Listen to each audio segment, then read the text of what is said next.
என் பெயர் ராணி. நான் திண்டுக்கல்லிலிருந்து வருகிறேன். எனக்கு செவ்வாய்க்கிழமை இரவு சளி பிடித்து காய்ச்சல் அதிகமாக இருந்தது. மூச்சு விட முடியவில்லை. என் மகள் என்னிடம், அம்மா ஆஸ்பத்திரிக்கு போகலாம் வாருங்கள் என்று அழைத்தார். நான் இல்லை, வியாழக்கிழமை சந்தியாப்பர் ஆலயத்துக்கு செல்ல வேண்டும், அதனால் எனக்கு மெடிக்கலில் மாத்திரை வாங்கி கொடு என்று நான் சொன்னவுடன் மாத்திரையும் வாங்கி கொடுத்தார். நான் சாப்பிட்டு விட்டு படுத்தேன். என்னால் மூச்சு விட முடியவில்லை. ஒரே திணறலாக இருந்தது. காய்ச்சல் அதிகம் ஆக ஆக என் மகள் அழுது கொண்டிருந்தார். நான் அப்பொழுதே எழுந்து முழங்கால் போட்டு, சந்தியாகப்பரே, நான் உன் ஆலயத்துக்கு வர வேண்டும், எனக்கு இந்த மூச்சு திணறலும் காய்ச்சலும் உடனே என்னை விட்டு அகல வேண்டும் அப்படி என்று ஜெபித்து விட்டு நான் உறங்கிவிட்டேன். விடியக்கற்கள் 4 மணிக்கு எழுந்தவுடன் மூச்சு திணறலும் இல்லை, காய்ச்சல் சுத்தமாக இல்லை. அப்பொழுதே சந்தியாவிற்கு நன்றி சொல்லினேன். மரியே வாழ்க, இயேசுவுக்கே புகழ். என்னோடய பெயர் மரியாள். இது என்னோடய 2வது பையன். நான் கன்சீவாக இருந்தப்போ இவனுக்கு 7வது மாதம் ஸ்கேன் எடுத்தப்போ ஒரு கிட்னி மட்டும் வீக்கமாக இருக்குது அப்படின்னு ரிப்போர்ட் கொடுத்துட்டாங்க. திரும்ப 9th மந்த்து ஸ்கேன் எடுத்தோம். அப்போ 2 கிட்னியுமே வீக்கமாக இருக்குது அப்படின்னு சொல்லிட்டு ரிப்போர்ட் பண்ணிட்டாங்க. ஆனால் டாக்டர்கிட்ட கன்சல்ட் பண்ணப்போ குழந்தை பிறந்தாதான் தெரியும் அப்படின்னு சொன்னாங்க. என் பையன் அதே மாதிரி நார்மல் டெலிவரியாக பிறந்துட்டான். பிறந்ததுக்கப்புறம் என்ன ஆச்சுன்னா, ஒரு நாள் ஃபுல்லாக அவன் யூரின் போகவே இல்லை. அதனால் எங்களோட பயம் அதிகமாகிடுச்சு. திரும்ப நாங்கள் சந்தியாகப்பர்கிட்ட வேண்டினோம். அடுத்த நாள் மத்தியானம் யூரின் போனால் திரும்ப அடுத்த நாள் ஒரு ஸ்கேன் பண்ணி பார்க்கணும் அப்படின்னு சொன்னாங்க. ஸ்கேன் எடுத்ததுக்கப்புறம் என் பையனோட கிட்னி நார்மலாக தான் இருக்குது அப்படின்னு ரிப்போர்ட் கொடுத்துட்டாங்க. இயேசுக்கே புகழ், சந்தியாகப்பருக்கு நன்றி. பேர் ஜெயா. நான் இணையம் புத்தன்துறை. எனது மகளுக்கு 6 வருடமாக கால் வலியால் நல்ல வேதனைப்பட்டு இருந்தார். மருத்துவமனைக்கெல்லாம் போய் சரியாகவில்லை. கடந்த ஜனவரி மாதம் நான் இந்த சந்தியாகப்பர் ஆலயத்திற்கு வந்து சந்தியாகப்பரின் அருமருந்தை காலில் தடவினேன். அந்த நாள் முதல் இந்த நாள் வரை என் மகளின் கால் வலி சரியாயிற்று. குணப்படுத்தி தந்த புனித சந்தியாகப்பருக்கு நன்றி சொல்கிறேன். பரிசுத்த நாமத்துக்கு ஸ்தோத்திரம். என் பெயர் சாந்தி, மரவட்டிப்புதூர். என்னோட மருமகனுக்கு நாய் கடிச்சிருச்சு. காளான் பண்ண வச்சுருக்காரு. அதை சேல்ஸ் பண்ண போகும்போது நாய் கடிச்சிருச்சு. அதனால் ரொம்ப பயந்துக்கிட்டு இருந்தோம். ஒவ்வொருத்தரும் ஒவ்வொரு சொன்னதை பார்த்துக்கிட்டு பயந்துக்கிட்டு இருந்தோம். அப்போ நல்லபடியாக சந்தியாப்பரை நோக்கி வேண்டிக்கிட்டேன். நான் சாட்சி சொல்கிறேன்னு வேண்டிக்கிட்டேன். அவருக்கு சரியாயிடுச்சு. அதுக்கப்புறம் எங்கள் வீட்டுக்கு பக்கத்தில் லவ் மேரேஜ் பண்ண கப்புள்ஸ் இருந்தாங்க. ஒரு நாள் அதிகாலையில் குடுகுடுப்புக்காரி அந்த பொண்ணுகிட்ட உனக்கு கருவே தங்காது அப்படின்னு சொல்லியிருந்தான். அப்போ அந்த பொண்ணு ஒரு வார்த்தை சொன்னிச்சு. எங்கள் வீட்லேயும் அதே மாதிரி தான் ஒரு குடும்பக்காரன் சொன்னான், எங்கள் அப்பா அவனை திட்டி வெட்டி விட்டாங்கன்னு சொன்னாங்க.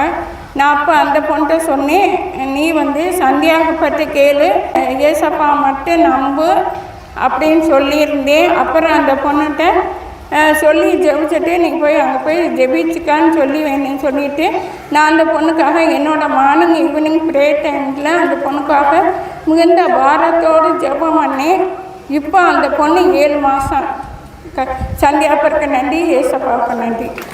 என் பேர் அல்போன்ஸா. நார்வேல் தக்கலை வீடு. நான் ஒரு பொருளை நானே ஞாபகம் இல்லாமல் வச்ச இடம் தெரியாமல் 1 மாதத்துக்கு மேலே தேடி இருக்கேன், கிடைக்கல. ரொம்ப மன கஷ்டமாக இருந்தது. அதனால் குடும்பத்தில் பயங்கரமான பிரச்சனைகள் வந்துருமேன்னு நினச்சி வேதனையோடு ஜெபிச்சிட்டு இருந்தேன். அப்போ எனக்கு தெரிஞ்சவங்க ஒரு ஆள் சொன்னாங்க, நாங்கள் அடுத்த மாதம் சந்தியாப்பர் ஆலயத்துக்கு போவாக்கா, நீங்கள் வரீங்களான்னு கேட்டாங்க. அப்போ உடனே நான் மனசில் நினச்சேன், அப்போ அந்த பொருள் கிடச்சிருந்தேன்னா நமக்கு சந்தியாப்பர் ஆலயத்தில் போய் சாட்சி சொல்லணும்னு நினச்சிருந்தேன். 1 மாதத்துக்கு மேலே தேடின பொருள் கழிஞ்ச செவ்வாய்க்கிழமை என் கைக்கு வந்தது. அதனால் குடும்பத்தில் எல்லாருக்கும் சந்தோஷமாக இருந்தது. அதனால் நான் இன்னைக்கு எனக்காக சாட்சி சொல்லுகிறேன். சந்தியாப்பருக்கு நன்றி, மாதாவுக்கு நன்றி, இயேசுக்கு நன்றி. பட்டியிலிருந்து வரேன். என் பேர் சோஸ்பியன். ரொம்ப நாளாகவே கால் வலியால் ரொம்ப சிரமப்பட்டேன். ஆஸ்பத்திரிக்கு போனேன், கரண்டெல்லாம் வச்சு பார்த்தோம், அப்படி இருந்து எனக்கு கால் குணமாகலை. அக்குபஞ்சருக்கு போய் கால் வலிச்செல்லாம் பார்த்தோம், சரியாகலை. அதுக்கப்புறம் நான் சந்தியாப்பரை கேள்விப்பட்டு சந்தியாப்பர் கோயிலுக்கு வந்து வேண்டிட்டு போனேன். சந்தியாப்பரே எங்கள் ஆள் குணமாயிரட்டும் அப்படின்னு சொல்லி. அதே மாதிரி நான் வந்து வாரத்துலேயே எனக்கு கால் சரியாயிருச்சு. அதுக்கப்புறம் போன வாரத்தில் என் தோடு ஒன்று தண்ணி பாய்ச்சுற இடத்துல காணாம போயிடுச்சு. நான் சந்தியாப்பர்கிட்ட வேண்டினேன், சந்தியாப்பரே இந்த கோடு வந்து எனக்கு கிடச்சிடணும், இந்த புல்லுக்குள்ளே எங்கன இருக்குதுன்னு எனக்கு தெரியாது, அது இருக்கிற இடத்துக்கு என்னை கூட்டிகிட்டு போ அப்படின்னு சொல்லி வேண்டியிருந்தேன். அதே மாதிரி என் தோடும் கிடச்சிருச்சு. அதனால் சந்தியாப்பருக்கு கோடான கோடி நன்றி. காமலாவரம் ரொம்ப கால் விளையாட இருந்துச்சு. எங்கள் பொண்ணுக்கு ரொம்ப சுகமில்லை. இந்த கடவுளை நல்லா காப்பாற்றி இந்த சாமி நல்லா கடவுளை இந்த சேட்டில் இப்போ பார்த்துட்டாரு. கோடான கோடி நன்றி சாமி. இயேசுக்கே நன்றி. மரியே வாழ்க. என் பேர் மெட்ரில்டா. நான் முட்டத்திலிருந்து வரேன். 2 வருஷமாக வீடு வேலை பார்த்து பண பற்றாக்குறையினால் வேலை பார்க்க முடியாமல் வீடு அப்படியே இருக்கும்போது கழிஞ்ச தடவை வந்து சந்தியாப்பரிடம் கண்ணீரோட ஜெபிச்சேன். அப்பா, நீர் எனக்கு தொடங்கி தந்த வீடு, இந்த வீடு குறையாக இருக்குது, நான் என்ன பண்ணேன் அப்படின்னு கண்ணீரோடு ஜெபிச்சேன். அந்த அப்பா எனக்கு தைரியத்தையும் நம்பிக்கையும் தந்து நான் இங்கேருந்து போன பிறகு எனக்கு நிறைய பேர் உதவி செய்து அந்த வீடை வேலை முடித்து வீடு குடியேறிட்டேன். மகனுக்கு திருமணத்துக்காக வேண்டினேன். நல்ல ஒரு வரன் வேண்டாம்ப்பா, நீர் தான் தரணும்.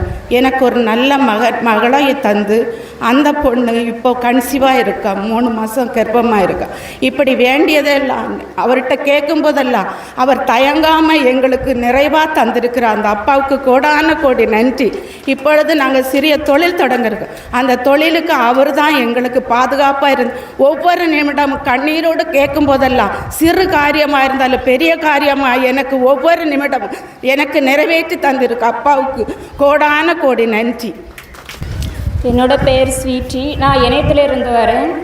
என் பையனுக்கு வந்து ஒரு பூச்சி வந்து கையில் கடிச்சிடுச்சு. அப்போ ஹாஸ்பிட்டலில் கொண்டு போனேன்னு சொன்னாங்க, இந்த கையில் வந்து ரொம்ப உள்ளாடி வர இன்ஃபெக்ஷன் ஆகிருக்கு அப்படின்னு சொல்லிட்டு. சரி, ஹாஸ்பிட்டல்லேருந்து மருந்தை வாங்கிட்டு வந்து போட்ட அப்புறம் அவனுக்கு கை வந்து இருந்ததை விட அதிகமாக ரொம்ப மோசமாக இருந்துச்சு. அப்போ ஹாஸ்பிட்டலில் கேட்ட அப்புறம் சொன்னாங்க, நீங்கள் இல்லை வேறு ஹாஸ்பிட்டலுக்கு ஸ்கின் டாக்டர் ஏதாவது கொண்டு போங்க அப்படின்னு சொல்லிட்டு.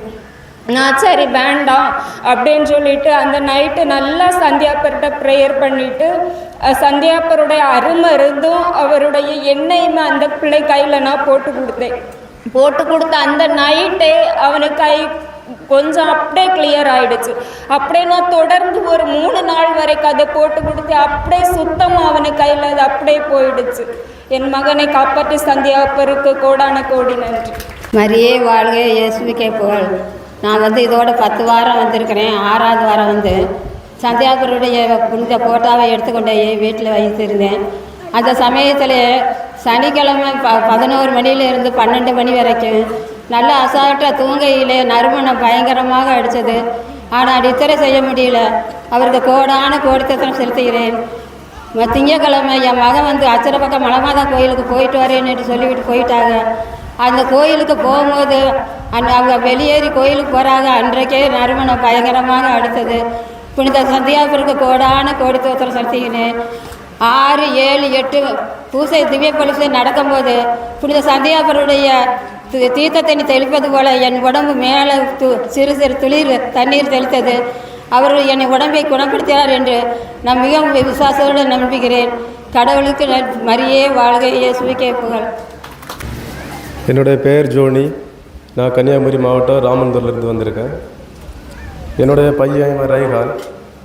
இவனுக்கு வந்து 1.5 வயசில் இருக்கும்போது இவனுக்கு டெஃப்ராட்டிக் சிண்ட்ரோம்ஸ்னு சொல்லிட்டு ஒரு நோயினால் ரொம்ப கஷ்டப்பட்டு இருந்தான். அதாவது கிட்னியில் உள்ள அந்த ஃபங்க்ஷன்ஸ் எல்லாமே வந்து மாறுபாடாக செயல்பட்டு இருந்துச்சு. தேவையான மினரல்ஸ் எல்லாம் வெளியே தள்ளும், கழிவுகள் எல்லாம் உள்ளே வச்சுருக்கோம். அந்த மாதிரி ஒரு நோய், உடம்பெல்லாம் வீக்கம் போட்டுருவோம் அந்த டைமில். இப்போ நாங்கள் வந்து இங்கே நாகர்கோவிலில் ஒரு ஹாஸ்பிட்டலில் வந்து ட்ரீட்மெண்ட் எடுத்துகிட்டு இருந்தோம். எடுத்து ஒரு பிரயோஜனமும் கிடையாது. 3 மாதமாக எடுத்துகிட்டு இருந்தோம்.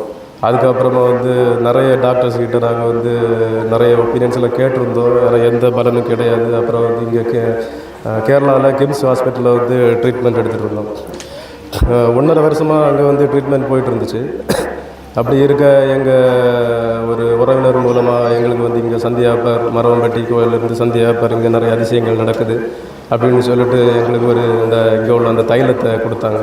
கொடுத்து இதை போட்டு கொடுத்து நீங்கள் ஜெபம் பண்ணுங்க எல்லாம் நல்ல இதாக நடக்கும் அப்படின்னு சொன்னாங்க.